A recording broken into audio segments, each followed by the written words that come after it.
Tottenham are set to take on Burnley at home at the Tottenham Hotspur Stadium this Sunday in what is an absolutely massive game for Jose Mourinho and his group of players. Career defining for the rest of Jose's managerial career. Obviously, Daniel Levy coming out and saying the next 4 games will depend on whether Jose Mourinho stays the rest of the season or does get the sack from the Tottenham Hotspur job. And this game is so important for Jose Mourinho. Obviously, we are coming off a massive 2-1 loss to West Ham last Sunday, crushing 2-1 loss, which was horrible in the Premier League. But you got to remember, on Wednesday night, we did go out there and we did defeat Wolfsburg in a very, very impressive performance. So you got to look at that game against Wolfsburg and see it's a massive confidence boost for these players, Jose Mourinho and his team, even his coaching staff as well. It will bring a massive confidence boost to Tottenham Hotspur, to the dressing room. And honestly, I think we can get the job done. Burnley, away from home, Burnley are really, really tough. If you do play them at Turf Moor, they will sit back, and they will not let you score. We've been caught out by Burnley a lot of times before at Turf Moor.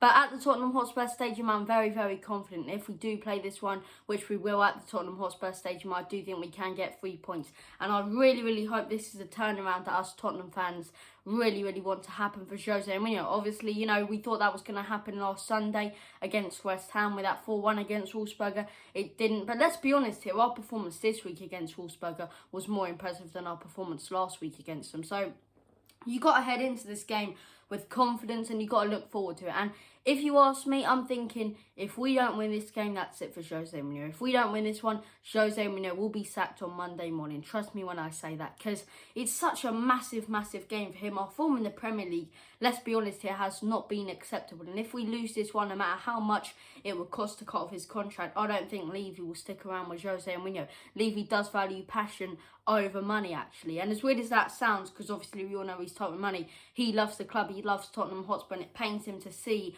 what Jose Mourinho is doing with the club. But as I say, if Jose Mourinho does stay, we have to back him in the summer. But this game against Burnley is absolutely huge. Huge game. And if this isn't the turnaround for Tottenham Hotspur, I really don't think we'll get one this season. If we don't turn our season around in this game, I think we can say it's season done in the Premier League. Not in the Europa League, because we're still in that. We're moving up to the round of 16. The draw's coming soon. We're still in that. We're still in the Carabao Cup final. People saying it's Manchester City. You got to remember, it's a one-off game. I still believe we can do that. It's a one-off game. Anything can happen in a one-off game. It's not in a league with points or anything. Anything can happen in that one. So if you ask me, though, when it comes to the Premier League, this game is make or break for Jose and his players. So we'll get into the predicted lineup right now, right?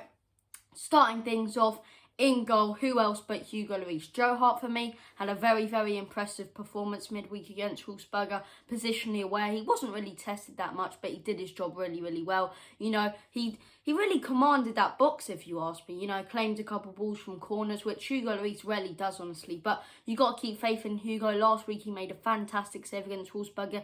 And yes, he made a bad individual mistake against West Ham, but you got to remember that he's probably going in the summer. That big player, I believe, is Hugo Lloris. So he'll want to come out and he'll want to make a statement against Burnley, play for the manager, and basically kind of put himself back on that market for a little more money. Because you think if you're Hugo Lloris and you want that move to Paris Saint-Germain, it's not going to work if you're just sitting there not playing the best. If you give it your all, that means Paris Saint-Germain, they're going to put in a bigger bid for you, honestly. So if you ask me, Hugo Lloris starts in this game, no two ways about it. Moving on to defence, to that left-back position. I mean, you got a couple of options, really. You got Ben Davies, no. Reguilon, yes. And Dennis Serkin, maybe. Now, I'll go through all of them, right? Reguilon, he's not fully fit yet, but he is back and he can play. So, Reguilon, not fully fit, but he can play. Now, if you ask me, Reguilon is our best left-back. And there's no way whatsoever I would want Ben Davies to start in this game. And I think I speak for every Tottenham fan when I say we all believe that Ben Davies simply isn't good enough right now. He's not putting in a good performance whatsoever and he keeps on letting us down, right? And if you're Jose Mourinho, you're thinking, I've got 3 players right here, right? Dennis Serkin, who's a real good shout, but he's way too young to be starting Premier League games, if you ask me. Ben Davies, who's let me down game after game after game. And Reguilon, who's not fully fit, but we all know he can go out there and do a job. And he did look quite impressive in that West Ham game, bombing down the wing, whipping in good balls. So I'm thinking, Reguilon, I get he's not fully fit, but you have to play him in this game and just really, really hope it works out. And you have to keep him on the whole game, because last week, I'm always praising Jose Mourinho. I don't think it shows. I think it's the players on the board for not backing him. That's why I'm always Jose him. But you have to give him criticism for bringing on Doherty actually for Reguilon. It's like, that makes no sense whatsoever when you're 2-0 down, right? After the first half, second half starts, you're 2-0 down. You bring on a defender, like a proper defender, for more of a left wing back. Like, that just does not make sense for me. So as I say, Reguilon starts in this one. Hugo and Reguilon in that left back position.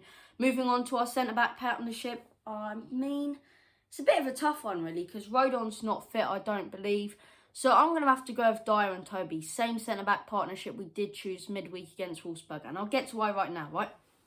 Toby Alderweireld, our best centre-half by a country mile. But you got to remember, he is getting older. I don't think any of our defenders are good enough. Davinson Sanchez doesn't deserve a place. He keeps letting me down week after week, game after game. And you can say the same about Dyer. But Dyer, for me, when he's got someone commanding next to him, he can put in a performance. We saw it at the beginning of the season. And I know I'll take criticism for this. But the Arsenal game, the City game, the Southampton game, you know, if he's got a good player next to him, he can perform. If he's got Sanchez next to him, he will not perform. So Dyer starts for me. Toby Alderweireld as well as the commanding centre-half of the two.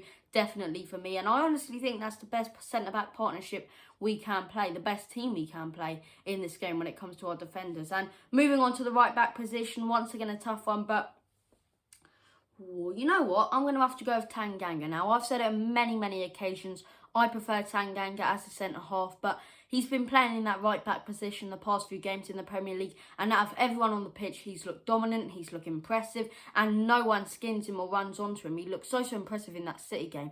And people saying, well, we conceded 3 goals. That's good, then, right? Here's the reason we conceded 3 goals. When Raheem Sterling was on Tanganga's side, he wasn't getting anywhere. A real good tactical move by Pep to move Sterling over Davies' side. Davies gets skinned twice. They create 2 chances, 2 goals. That's how we lost that game. Not because of Tanganga, because of Davies and individual mistakes, right? And when you look at a player such as Tanganga, you see that he's young, you see that he's coming through, you see that he's got a massive career ahead of him, you see that he's really well performing right now, and you see that he has faith in this manager, you see that he's going out there playing for this manager, and I think that's the reason we haven't been doing the greatest in the Prem, because half of the players respect Jose and want to play for him. Harry Kane's come out and publicly said that he follows Jose, he believes in what Jose is trying to do with the club, and then you've got players such as Moussa Sissoko who doesn't, so, you know, it's one of those situations where I wouldn't be surprised to see Aurier. I wouldn't be surprised to see Doherty. I really wouldn't be surprised to see Doherty. But you know what? I'm going to go with a bit of wild cards. I'm going to have to go with Japhet Tanganga, the best right back over the past few weeks for Tottenham Hotspur, right? Moving on to midfield. Once again, another tough one. But who do we play in midfield? I'm going to go with Højbjerg, Sissoko, and Ndombele. Højbjerg, he was rested. A fresh Højbjerg is like no one else. He wants confidence. Trust me. After that massive loss against West Ham, he probably went home. I said the week before he ripped off his door. This time he probably ripped his bed in too. He probably broke through the floor. Højbjerg, absolute mentalist, fantastic midfielder, commanding midfielder. And I think he will get it back. I think he's made a lot of individual mistakes and I reckon he's beaten himself up about it. I reckon he's frustrated about the individual mistakes that he's basically let the team down with. So Højbjerg starts in this one. No two ways about it. Sissoko as well, right? A lot of people saying, just playing Ndombele and play Lamela, that's that number 10 role, you know. And it gives us a chance more to play attacking, in attacking style of football. Look, when we play an attacking style of football, we get thrashed. When we play a defensive style of football, we don't get thrashed, but we lose. What more could you ask for? What more can this manager actually do with this squad? So I'm not as confident as I usually am heading into this game, but I do think the type of football we should play is the exact type of football we played against Wolfsburg midweek. Keep possession, stay on the ball, don't let them get the ball, and as soon as you lose it, press them, charge them, and go and get that ball back. And then keep possession and build up chances, and that will give you more time to create chances instead of just leaving them with the ball and making the opposition team thinking, hey, I'm having a field day. And that's how we concede so many goals, because we give them so much space to exploit in those defensive areas and midfield areas. So when it comes to our midfield line, I think you need Højbjerg. Sissoko was dominant midweek against Wolfsburg yesterday. Absolutely fantastic. One of the best players on the pitch, if you ask me. Sissoko was absolutely phenomenal. And, you know, you have to look at it from a standpoint as he's a dominant midfielder. And a lot of people are asking for Dele Alli. I would love Dele Alli to start on Sunday. But do I think he's good enough to start on Sunday? No, I think it's one of those games against Burnley where you have to be patient. It's not one of those games where you go at them, or they will catch you out on the counter, they will score, and they'll basically shithouse it, like properly shithouse it. They will just sit back and really basically smash and grab. It's purely smash and grab. Sean Dyche is so good at that. So in a game against a side such as Burnley, Manchester United did it earlier in the season. We did it earlier in the season. You normally win by 1 or 2 goals if you do pick up a 3 points. And it's really hard to pick up 3 points. You look at Liverpool, you know, they waited way too long. They let the other team have a field day. What did Burnley do? They capitalised. They got a penalty. They scored it. And they sat back the entire game because they wait for opportunities. They wait for opportunities, right? And if we can get an early goal, this one can be a fraction. If we don't, and it goes all the way, I could see it being a 0-0 or a 1-0 Tottenham. You know, real low scoring game for me, this one. Burnley, as I say, you know, proper smash and grab. They'll go and nick a goal, then they'll sit back and try and steal the 3 points. And then again, they'll actually bring in an attacking performance. Like, you know, that 3-2 a couple of weeks ago. You never know what way Burnley are actually going to play, even the 3-0 as well. So, for me, Dele doesn't start in this game because I think he'll be too skillful, if you ask me. Just try and be a little too skillful. He may cost us. So I'm just sticking with the more defensive approach in midfield. Keep that midfield line very close to the defensive line. It's the way that we beat him earlier in the season. Keep both lines very close together. Give them no space to exploit whatsoever for Burnley in our box or in our half. So as I say, Sissoko and Ndombele for me, attacking midfielder. He's exactly what you need in this. And Ndombele, he's looked a little better these past few games. Looks like he wants it a bit more than some of our other players and that he did before. Not as lazy as I have criticised him for being over the past few weeks. So that's our midfield three. And moving on to up top, I've chosen Harry Kane, Heung-min Son and Gareth Bale. Now I'll start off with Son and Kane. Those two are obvious. They're on form. I mean, who else would you actually play there? Honestly, I wouldn't be surprised if we saw someone over Son, because Son's had not the greatest performances recently, but you have to play Sonny. And then moving on to the right wing position, right? This one took some thinking, right? A lot of people saying Bergwijn, a lot of people saying Moura, and a lot of people saying Bale.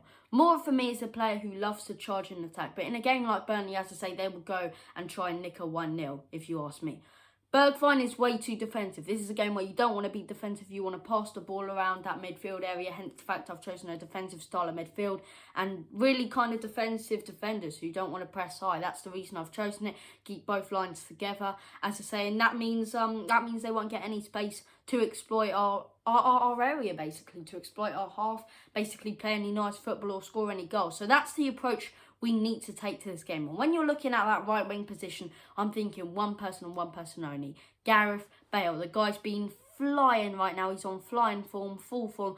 Bale is back and he needs to start. You know, he's only had one Premier League start. He deserves to start after his recent performances. And if you ask me, right, you're looking at a player like Gareth Bale who struggled in the first half of this season, and now he's actually woken up a little bit and realised, why am I smiling sitting on that bench? I shouldn't be smiling, I should be angry, and I should be going, boss, play me. And when his boss has played him, when Jose has played him, he's performed, and I honestly think this can be the turnaround. But if this game is not the turnaround, Premier League season's done. Nevertheless, this has been the video, guys. Thank you for watching, and as always, come on you lily whites!